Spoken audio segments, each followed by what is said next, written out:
శ్రీ గురుదత్త, జయ గురుదత్త. మారుతి అనుగ్రహం ప్రారంభ. ఈరోజు ఏప్రిల్ 5వ తారీఖు 2025 శనివారం, అష్టమి, ఆరుద్ర నక్షత్రం, చైత్రమాసంలో ఉన్నాం మనం. ఈ రోజున దీపారాధన ఆవు నేతితో చేయండి. కొన్ని దీపాలు ఉద్దీప్యస్వ జాతవేదో భగ్నం నిరుతం మమ పశుగుశ్చమహ్యమావహ జీవనంచ దిశో దిశ. సమస్త వాస్తు దోషాన్ని తీసేస్తాయి కొన్ని దీపాలు. అటువంటి విశేష దీపారాధన ఫలితాన్ని మనం పొందబోతున్నాము. ఏం చేయడం ద్వారా ఆ ఫలితం సిద్ధిస్తుంది అంటే, ఆవు నెయ్యి వేసి 3 ఒత్తులు ఒక ఒత్తిగా చేసి, త్రికోణ యోగం అంటారు దీన్ని. 3 ఒత్తులు ఒక ఒత్తిగా చేసి దీపాన్ని వెలిగించండి. మీ పూజా మందిరంలో మీ ఇంటి దైవము అంటే కుల దైవము ఎదురుగా ఈ దీపాన్ని వెలిగించండి. ప్రతి ఒక్కరి ఇంటికి కూడా కులదైవం అనేది ఉంటుంది. ఆ కులదైవం యొక్క పటము ఖచ్చితంగా ఇంట్లో ఉండాలి. ఆ కులదైవం ఎదురుగా దీపారాధన చేయండి. వాస్తు దోషం పోతుంది. ఫలానా ఈ నైరుతిలో ఈ వస్తువు పెట్టకూడదు, ఈశాన్యం ఖాళీ ఉండాలి, లేదంటే ఈ వస్తువు ఇక్కడ బరువు ఉండకూడదు, ఇటువంటివన్నీ కూడా చెయ్యటం అందరికీ సాధ్యం అవ్వదు. అటువంటి దోషాలన్నీ కూడా పోతాయి ఈ దీపారాధన ద్వారా. ఇక ఈరోజు లక్ష్మీ యోగం. నిన్న మనం చెప్పుకున్నాం కదా, ఆ రాగి చెంబులో తులసి తీర్థం ఏదైతే ఉంటుందో అది ఎటువంటి యోగాన్ని పొందుతుందంటే, గంగే చయమునే కృష్ణే గోదావరి సరస్వతి నర్మదా సింధు కావేరీ జలేస్మిన్ సన్నిధిం కురు కావేరీ తుంగభద్రా చ కృష్ణవేణ్యా చ గౌతమి భాగీరథే చ విఖ్యాతా పంచగంగా ప్రకీర్తితా. సంపూర్ణ నదుల, పుణ్య నదుల యొక్క పవిత్రతని పొందుతాయి ఆ నీళ్లు. ఆ నీళ్లు మీ మీద చల్లుకోండి, మీ కుటుంబ సభ్యులపైన చల్లండి, తీర్థంగా తీసుకోండి, ఇల్లంతా చల్లండి. ఈ పరిహారము మనం చెప్పుకున్నట్టుగా ఇంట్లో దారిద్ర్యము, దురదృష్టము లేకుండా హరింపజేస్తుంది. లక్ష్మీ యోగాన్ని మీకు ప్రసాదిస్తుంది. ఇంట్లో వాళ్లకు కటిక దరిద్రము అన్నది ఉండదు.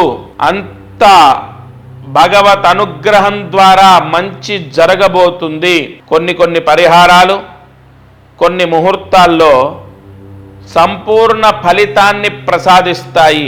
ఖచ్చితంగా పరమ భక్తితో, శ్రద్ధతో ఈ పరిహారాన్ని ఆచరించండి. ఇక మహామంత్రం. ఈ రోజున మంత్రాన్ని జాగ్రత్తగా రాసుకోండి. ఓం వాం వామదేవాయ నమః. ఓం వాం వామదేవాయ నమః.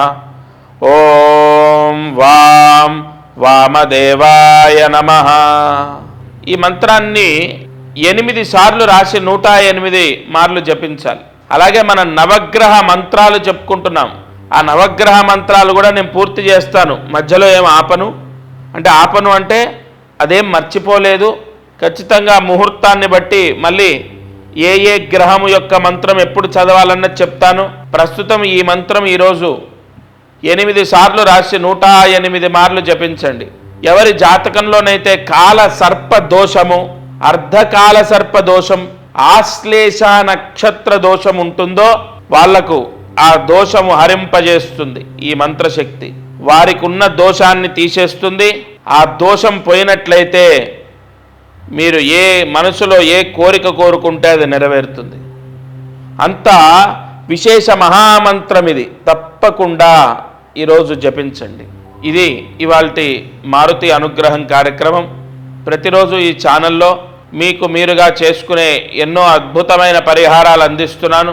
తప్పకుండా ఆచరించండి. ఏదైనా సందేహాలున్నా, జాతకం గురించి ఏదైనా సందేహం ఉన్నా స్క్రీన్ పైన కనపడుతున్న నెంబర్కి కాల్ చేసి డైరెక్ట్గా మీ పేరు, మీ జాతకాన్ని ఇవ్వండి. తద్వారా కూడా నేరుగా నేను మీతో మాట్లాడి ఏ పరిహారం చేసుకోవాలన్నది చెప్తాను. దత్తార్పణమస్తు. అందరికీ నమస్కారం. ప్రతిరోజు ఈ కార్యక్రమాన్ని వీక్షిస్తున్న వాళ్లకు గమనిక, మనం చేసే పరిహారాలన్నీ సామూహికంగా అందరికీ చెప్పబడినటువంటివి. ఇక్కడ ఒక విషయాన్ని మీరు గ్రహించాలి. మానవ జన్మ, నేను కానీ మీరు కానీ ఎవరు జన్మనెత్తినా ఒక కర్మదోషంతోనే పుడతాం. ఆ కర్మదోషము విముక్తయ్యి మనకు అనేక కష్టాలు పోవాలంటే జాతకమే దానికి బలమైన ఆధారం. కావున ఎవరైతే ఈ ఛానల్ చూస్తున్నారో వాళ్ళకు విపరీతంగా, అంటే ఈ ఛానల్ చూడండి, దీంట్లో చెప్పిన పరిహారాలు చేయండి, ఓకే, అయినా కూడా మీ కష్టాలు తొలగలేదు, లేదా విపరీతంగా కష్టాలున్నాయి, ఇంట్లో సమస్యలు ఉన్నాయి, అమ్మాయి విషయంలో అబ్బాయి విషయం, ఇలా అనేక విషయాల్లో సమస్యలు ఉన్నాయి అన్నప్పుడు తప్పకుండా మీ జాతకాన్ని పరిశీలింప చేయించండి. ఈ భూమండలం పైన జన్మించిన ప్రతి ఒక్కరూ వారి జాతకాన్ని చూయిస్తారు చాలా వరకు, అంటే ఇక నమ్మకాలు లేని వాళ్ళు తప్ప. జాతకం చూస్తే అనేక విషయాలు మనకు తెలుస్తాయి. మీరు కింద కనపడుతున్న నెంబర్కి కాల్ చేసి మీ జాతక వివరాలు ఇవ్వండి. తప్పకుండా నేరుగా నేనే స్వయంగా మీతో మాట్లాడతాను. జై గురు దత్తాత్రేయ.